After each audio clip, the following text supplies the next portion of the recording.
প্রিয় বন্ধুরা, সাধারণত ভিভোর যে ভি সিরিজের ফোনগুলো ভিভো লঞ্চ করে, এই ফোনগুলো অনলাইন অফলাইন দুটো মার্কেটেই একটা ভালো মতন চাহিদা আছে। অনেকেই ভি সিরিজের ফোনকে পছন্দ করে, পরবর্তী সময়ে যখন আবার ফোনকে আপডেট করবে ওই ভি সিরিজের মধ্যেই কিন্তু আপডেট করে। কিছুদিন আগেই, মানে কিছুদিন না, কয়েক মাস আগেই ভিভো ভি সিরিজের আন্ডারে V27 সিরিজের বিভিন্ন ফোনগুলো লঞ্চ করেছিল।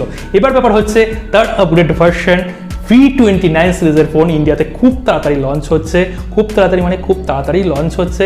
আর আজকে এই ভিডিওতে আমি আলোচনা করব V29 Pro এই ফোনটার মধ্যে আমরা কি পেতে চলেছি, কবে থেকে ইন্ডিয়াতে লঞ্চ হচ্ছে, বাংলাদেশে আপনারা কবে পাবেন, বাংলাদেশে ইন্ডিয়াতে প্রাইস কেমন হবে, বিস্তারিত সমস্ত কিছু আলোচনা করব। অবশ্যই লাইক করে ভিডিওটাকে শেষ পর্যন্ত উপভোগ করুন, আর যারা এখনও সাবস্ক্রাইব করেননি অবশ্যই কোথাও গিয়ে ভালো লাগলে অবশ্যই সাবস্ক্রাইব করে যাবেন। তো V29 Pro এছাড়াও কিন্তু V29 এই ফোনটা লঞ্চ হবে, আর V29 Lite এই ফোনটাও কিন্তু লঞ্চ হতে পারে। তার কারণ আমি কেন দেখাচ্ছি, যে এস সিরিজের নামে এই ফোনগুলো কিন্তু চাইনিজ মার্কেটে লঞ্চ হয়ে গেছে, মানে এস সিরিজ আর ইন্ডিয়াতে বাংলাদেশে গেলে ওটা ভি সিরিজ হয়ে যায়। তো V29 Pro এই ফোনটা চাইনিজ মার্কেটে কিন্তু S29 Pro এই নামে লঞ্চ হয়েছে। যদি ডিসপ্লে সেকশনের কথা বলি, এখানে আমরা 6.78 ইঞ্চির আমরা অ্যামোলেড প্যানেল পেয়ে যাচ্ছি, 120 হার্জ রিফ্রেশ রেট থাকছে, HDR10+ ডলবি ভিশনের সার্টিফিকেশন লাগছে।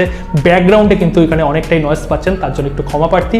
আর এছাড়া যে রেজলিউশনটা এখানে প্রোভাইড করা হচ্ছে ওটা হচ্ছে 1.5K, মানে 2K থেকে এক স্টেপ নিচে এবং ফুল এইচডি থেকে এক স্টেপ ওপরে। ভালো ডিসপ্লে আপনারা এখানে নট আউট পেয়ে যাচ্ছেন। সঙ্গে এখানে ইন ডিসপ্লে ফিঙ্গারপ্রিন্ট সেন্সর সুবিধা দিচ্ছে, যেটা কিনা ভি সিরিজের প্রত্যেকটা ফোনের মধ্যে স্বাভাবিকভাবে আমরা পেয়ে যাই।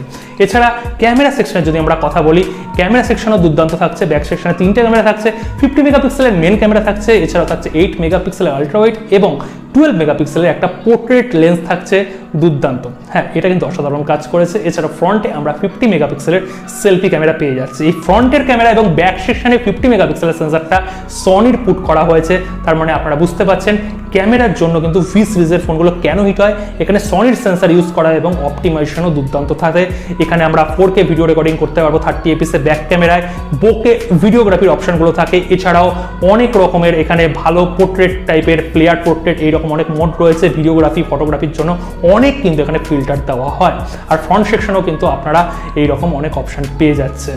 এবার যদি ব্যাটারি সেগমেন্টের কথা বলি, 4600 mAh এর ব্যাটারি পাচ্ছি। ইনবক্স আমরা 80 ওয়াটের চার্জার পেয়ে যাচ্ছি, টাইপ সি পোর্ট থাকছে। হয়তো ব্যাটারি 5000 mAh দিলে ভালো হতো, কারণ ফোনটা যথেষ্ট স্লিম এবং হালকা করা হয়েছে। এবার সফটওয়্যার সেকশনে অ্যান্ড্রয়েড 13 এবং ফান টাচ ওএস যেটা থাকে ভিভোর, সেটাই প্যাকেজ হয়ে আসছে। আর দুটোর থেকে 3টে আমরা এখানে আপডেট পেয়ে যাবো। হয়তো কোনো দুটোই আপডেট পাবো অ্যান্ড্রয়েডের, এবং 4 বছর আমরা এখানে সিকিউরিটি প্যাচ লেভেলের আপডেট পাবো। তো ফিচার্স বললাম, তাহলে এর হৃৎপিণ্ড যে প্রসেসর, যে প্রসেসিং করছে সেটা কি দিচ্ছে। এখানে কিন্তু তারা মিডিয়াটেক ডায়মেনসিটির 8200 প্রসেসরটা ব্যবহার করেছে।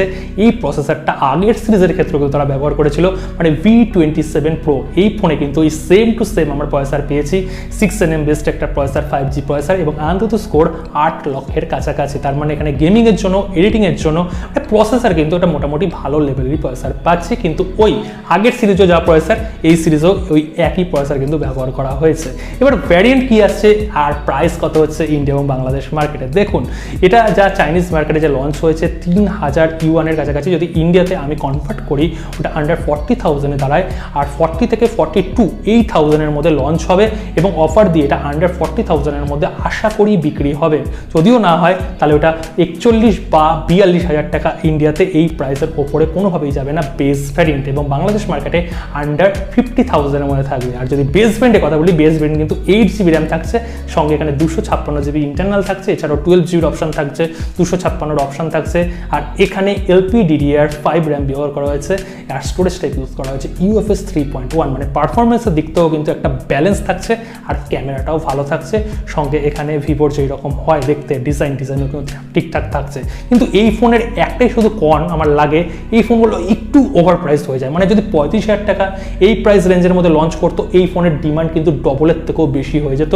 এই ওপো ভিভোর এই একটা স্বভাব আছে, ফোনটা একটু ওভার প্রাইস হয়ে লঞ্চ করে, একটু না বেশ অনেকটাই ওভার প্রাইস হয়ে লঞ্চ করে, পরবর্তী সময় হয়তো আরও 2000-3000 কমাবে। তো আপনাদের কেমন লাগলো আপনারা অবশ্যই কমেন্ট সেকশনে কমেন্ট করে জানাবেন। আর আপনারা কারা ভিভোর ভি সিরিজের ফোন ব্যবহার করেন ইন্ডিয়া বাংলাদেশ থেকে, এটাও কিন্তু কমেন্ট করতে ভুলবেন না। দেখা হচ্ছে কালকে আরেকটা নতুন ভিডিওর সাথে।